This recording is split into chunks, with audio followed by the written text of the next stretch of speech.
Hey there, Shin again. I know it's been a while since my last upload, you know, some stuff's happened, other things haven't happened, and just in general I've been kind of lazy with my uploads. But anyone that knows me pretty well knows that I'm really good at calculating how different damage and chance combine to figure out what DPS it gives to different weapons.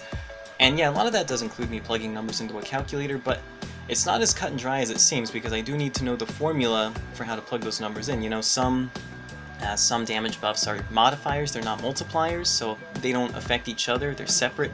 And then the multipliers then come in afterwards to multiply all that damage together. Some damage and chance aren't direct damage and they're separate, so I have to calculate those separately and then add them in. So it's not as direct as it seems, but because it deals with numbers still, it's pretty easy for me to figure out. This video though, I just wanted to make a short little quick rundown, deviating a little bit away from something as direct. I wanted to talk about how stunning affects your performance on a weapon-by-weapon basis. And like I said, while that's not as straightforward as calculating different DPS or damage reduction because it's not as solid with the numbers, as long as I can figure out the formula for something, I can tell you how useful it is. And I did figure out the formula for how useful stunning is with the weapons. Now for a quick rundown, stunning, the way it works is every time you land a hit with your weapon, you have a 15% chance to stun an enemy. How long that lasts depends on the enemy's stun resistance. On Apocalypse plus 25 is at its highest, and stun lasts about 2 seconds. When I was going frame by frame, it was kind of like 1.97 seconds, but that could have just been me being off by frame, so we'll just say that it's 2 seconds. So how you would figure out how useful that is how many hits per second your weapon can get in those 2 seconds. How to figure out like how those 15% chances stack up together. So I've already gotten that figured out and everything, and I was just going to make a quick video format to explain it. So I'm going to go weapon by weapon really quickly, tell you its hit speed and everything. The first one is the slowest, of course. It's an anchor. And by the way, for the most part, I'm just going to be showing the rare versions because the uniques have the same exact hit speed, unless I say otherwise. So Anchor and Encrusted Anchor, the exact same. They both have 0.93 hits per second, which means you're going to be landing roughly, you know, 1.86 hits in 2 seconds. Now this could be off because I rounded this one to the nearest 100th second, everything else is to the nearest 10th. I only did nearest 100th for this because this doesn't even hit once per second. But with stunning, you have a 26% chance to keep enemies completely stun locked, which is not only for defense, but you know, for the damage increase from ambush as well, since it affects stunned enemies. And that's not a really good chance. Now next we've got a Highland X, and a Highland X is quite a bit faster than even some of the weapons that are going to be mentioned after this, but the reason why it's being mentioned separately is because it has stunning built into it, which is only a 5% chance to trigger. So that's going to affect it drastically. So even though it has 3.6 hits per second, you only get a 30.9% chance to keep an enemy stun locked, which is not that good. Next we've got an Obsidian Claymore, which a lot slower, but because even with its 1.9 hits per second, it has level 3 stunning, you get a 46% chance to stun lock enemies. Again, still not that great. Then we've got a Bone Club. This has 2.1 hits per second, so you get a 49.4% chance to keep an enemy stun locked. And now the next one is actually 3 weapons that are in the same range. I don't know why this sparkler keeps on making it here. I had these in order of hit speed, and this just keeps on pushing its way up. I swear I'm not putting it in here. They really need to have a way to sort your stuff in this game and for your inventory to stay the way that you sorted it. Anyway though, to the fault of, like I said, a 1/10 of a second, well actually like less than a 1/10 of a second, a hammer, a soul knife, as well as I have no idea where they put the claymore now. I'll just take a great axe, please. Oh, it's the same exact hit speed. All of these weapons have about 2.5 hits per second. This gives you a 55.6% chance to keep an enemy stun locked with it. Again, not the worst, but also not that great either. Next we've got a whip.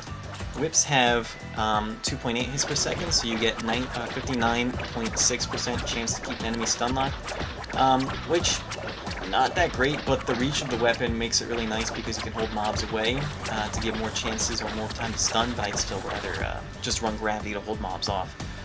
Next we got another 2 weapons that are in the same range. We've got Glaive, as well as a Pickaxe, which both have roughly 3.2 hits per second, giving you 64.5% chance to keep an enemy stun locked. Then we've got a Katana. Katanas have 3.3 hits per second, so you got a 65.7% chance to stunlock enemies with it. Then we've got Scythes. Any Scythe has a 3.5 hit per second speed, so you get 68% chance to keep an enemy stunlocked. Next then we go on to just the regular axe and Firebrand. Since it has level 3 stunning, you've got a 69% chance to keep enemies stunlocked. Giggity. But yeah, that's 3.6 hits per second. Like I said, the way I'm calculating this is that in 2 seconds you're landing 7.2 hits, and so I'm just reducing that 100% chance by 15% for each, like I said, 7.2 times. It's not too hard of a formula once you know the formula, it's just can sometimes be a pain trying to figure stuff like that out in the first place. And my baseline also, by the way, is going with a mushroom speed on top of armor that has 25% more attack speed, so this is operating with 125% attack speed. So if you only have a mushroom instead of using it with spider armor or renegade armor, it's going to be slightly less of a chance to stunlock, but it's going to be really close anyway. At least this shows, though, how the weapons compare to each other. For a double axe, now you have a 3.7 hits per second, giving you a 69.9% chance to stunlock enemies. The next two weapons have the same hits per second, roughly, even though they have a different rhythm, that being a mace and a regular spear as well as fortune spear. These both have 4 hits per second, or 3.8 hits per second, roughly, give or take, gives you a 70.8% chance to stunlock enemies.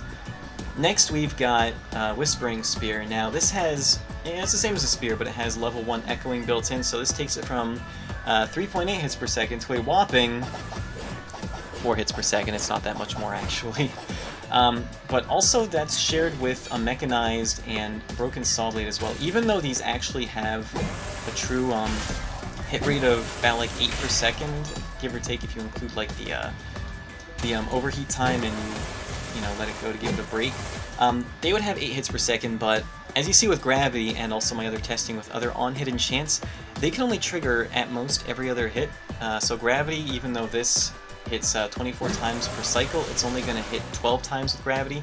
And I've never been able to get those on-hit enchants to trigger twice in a row. It's always at least every other hit. So yeah, it gives these both 4 hits per second, so you get a 72.8% chance to stunlock. Again, it's not the most terrible, but it's still not exactly what I would call comfy, except for a spear. It's got a little bit more speed, or reach to keep enemies pushed back.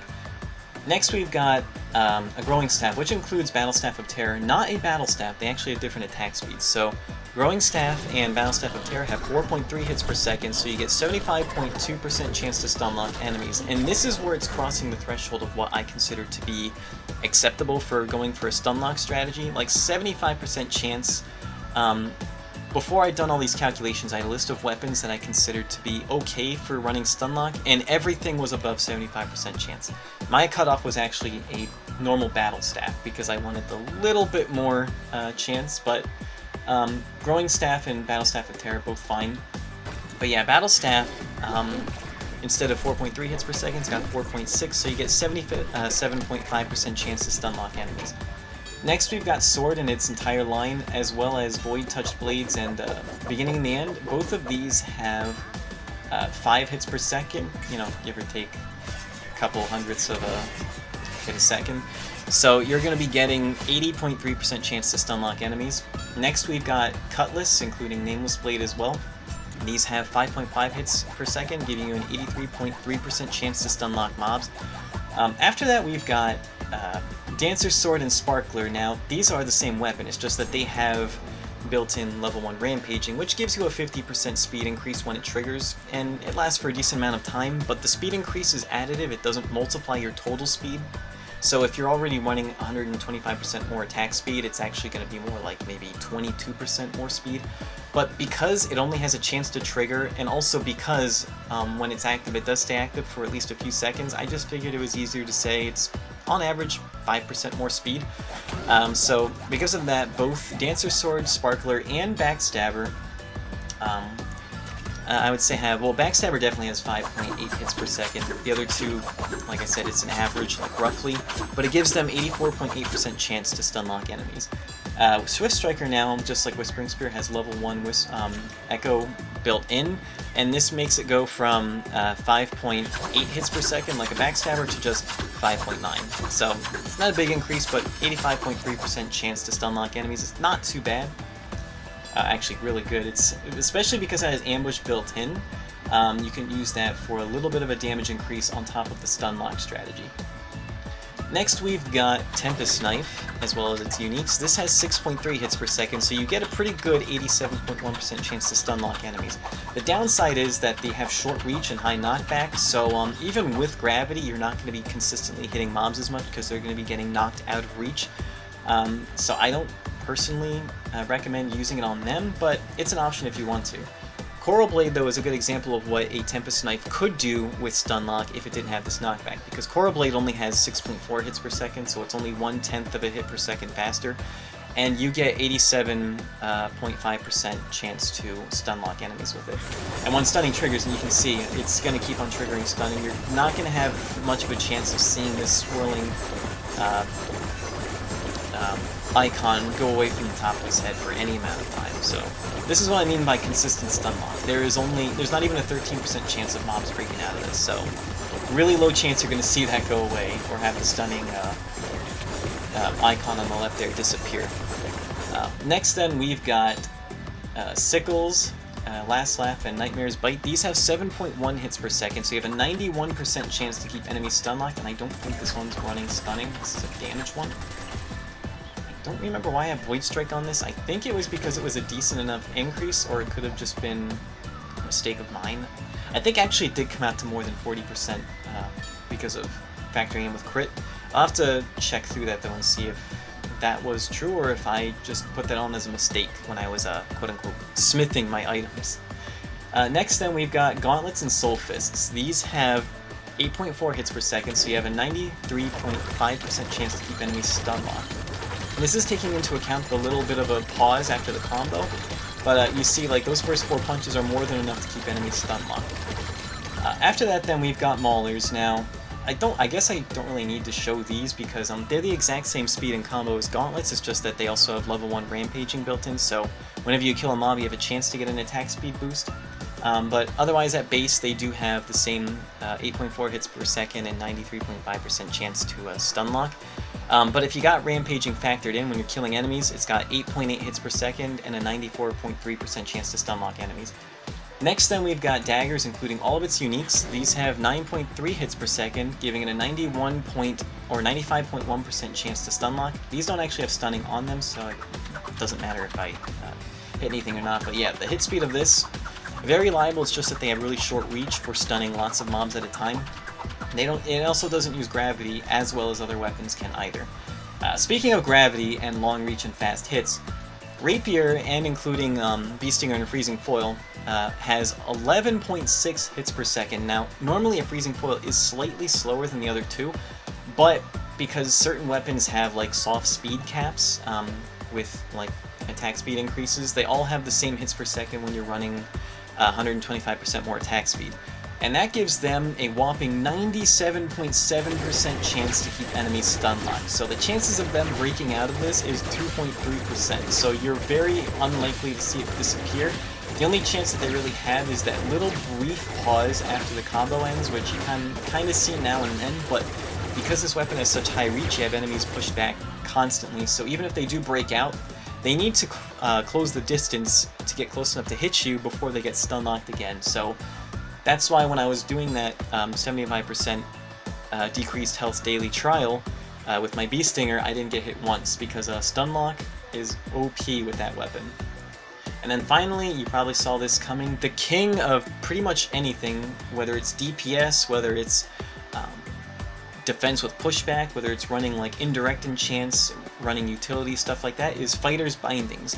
Coming in at a whopping 15.1 hits per second, this thing has a 99.3% stun lock rate, meaning mobs have less than a 1% chance of breaking out of this once you start hitting them, because the hit speed is constant, there is no pause, there's nothing like that whatsoever, so the odds of seeing that swirling, is hard to see with the actual swirling going on, but seeing that swirling icon above the head go away is little to none. Now with the low reach, enemies might get a hit on you when you first start hitting them, but once they get stunned, they're staying stun locked. When you have a 15% chance to stun, that's roughly like, it means roughly every 6.6 hits you are stunning the enemy. Since this is landing 15.1 hits per second, you're stunning more than 2 times per second, and it lasts for 2 seconds, so yeah, that's why this is a ridiculously broken combo with this weapon, and why when I used it during that, it was either a tier 3 or a tier 2 trial, I didn't even come close to needing the potion because Stunlock is just that powerful. And even if an enemy can't be stunned, if you're running even just Renegade Armor, which the attack speed doesn't matter for Fighter's Bindings, but if you're running that with Swirling, the 20% weapon damage boost aura on top of Swirling giving Fighter's Bindings 80% more damage doubles your damage per second on top of the Mushroom doubling your attack speed as well. So you're doing like almost 6 million damage per second on top of stunlocking enemies and having like it was close to 700,000 healing per second. So it is ridiculously broken, and that's why this is such a powerful combo, even if it's not full damage. It comes out to better than most Fighter's Bindings combos, unless maybe you're running Committed, Enchanting, Guarding Strike, and Radiance, because even though you're not stun-locking enemies, the Guarding Strike is cutting the damage you take in half. So either way, you're more than out-healing the damage you're taking. But yeah, keep in mind that these aren't perfect. Like I said, Hammers, Soul Knives, and Claymores, they did come out to 2.5 hits per second, but some were like maybe 2.47 hits per second, some were maybe 2.51, so they could be off by like a point something of a percentage, but for the most part this is a general guideline of what they come out to. I will provide the image chart that I made where I have all of these weapons listed and their chances to stun, just so you can see it for yourself. I might even have it posted on Reddit too, so I can link to that as well.